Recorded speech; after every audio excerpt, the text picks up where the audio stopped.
اگر تو دل و جان سے ایمان لاتا ہے تو بپتسمہ لے سکتا ہے۔ پہلی تلاوت رسولوں کے اعمال 8 باب 26 سے 40 آیات۔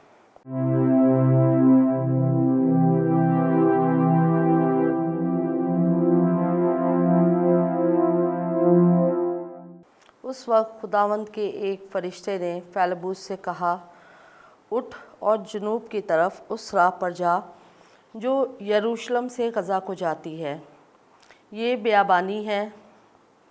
وہ اٹھ کر روانہ ہوا اور دیکھو، ایک حبشی خواجہ سرا جو حبشیوں کی ملکہ کنداقہ کا معزز اور ان کے تمام خزانے کا مختار تھا اور یروشلم میں عبادت کے لیے آ رہا تھا، وہ اب واپس جا رہا تھا اور اپنی رتھ پر بیٹھا ہوا اشعیا نبی کا صحیفہ پڑھ رہا تھا۔ پس روح نے فیلبوس سے کہا، نزدیک جا اور اس رتھ کے ساتھ ہو لے۔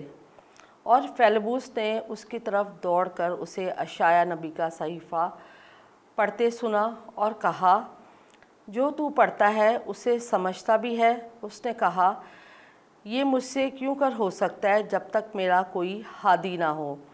پھر اس نے فیلبوس سے درخواست کی، میرے ساتھ سوار ہو بیٹھ۔ اور نوشتے کا مقام جو وہ پڑھ رہا تھا یہ تھا، وہ بھیڑ کی طرح ذبح ہونے کو لے جایا گیا اور برے کی مانند جو بال کترنے والے کے آگے خاموش ہوتا ہے، اسی طرح اس نے اپنا منہ نہ کھولا۔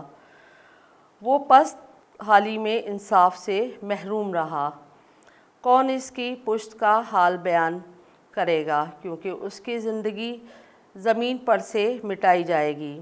خواجہ سرا نے فیلبوس سے مخاطب ہو کر کہا، میں تیری منت کرتا ہوں، مجھے بتا، نبی یہ کس کے حق میں کہتا ہے، کیا اپنے یا کسی اور کے؟ تب فیلبوس نے اپنی زبان کھول کر اسی نوشتے سے شروع کر کے اسے یسوع کی بشارت دی، اور راہ میں چلتے چلتے وہ کہیں پانی پر پہنچے۔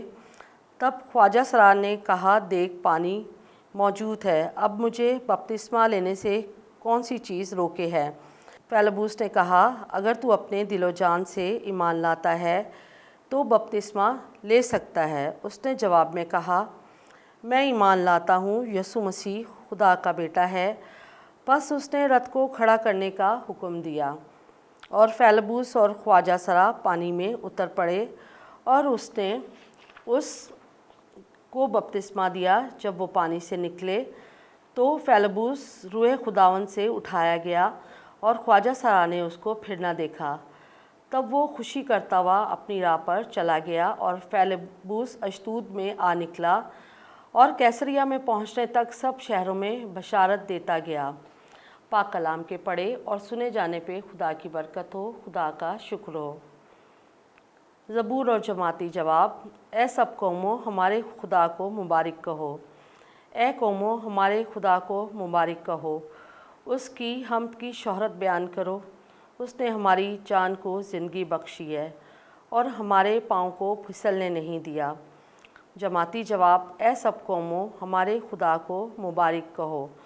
تم سب جو خدا سے ڈرتے ہو آ کر سنو، میں تمہیں بتاؤں گا اس نے میرے لیے کیا کیا کیا ہے۔ میں نے اپنے منہ سے اس کو پکارا اور اپنی زبان سے اس کی تمجید کی۔ جماعتی جواب۔ اے سب قوموں، ہمارے خدا کو مبارک کہو۔ خدا مبارک ہو جس نے نہ تو میری دعا کو رد کیا اور نہ اپنی شفقت ہی کو مجھ سے باز رکھا۔ جماعتی جواب۔ اے سب قوموں، ہمارے خدا کو مبارک کہو۔